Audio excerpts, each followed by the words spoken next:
हनुमान् श्रीपदो वायुपुत्रो रुद्रो नघोजरः अमृत्यवीरवीरश्च ग्रामवासो जनाश्रयः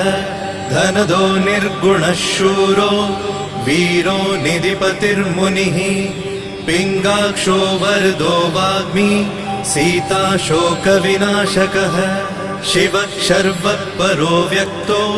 व्यक्ताव्यक्तो धराधरः पिङ्गकेशः पिङ्गरोमा श्रुतिगम्यः सनातनः अनादिर्भगवान् देवो विश्वहेतुर्जनाश्रयः आरोग्यकर्ता विश्वेशो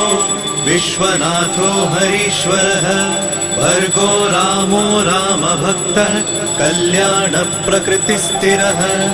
विश्वम्भरो विश्वमूर्तिर्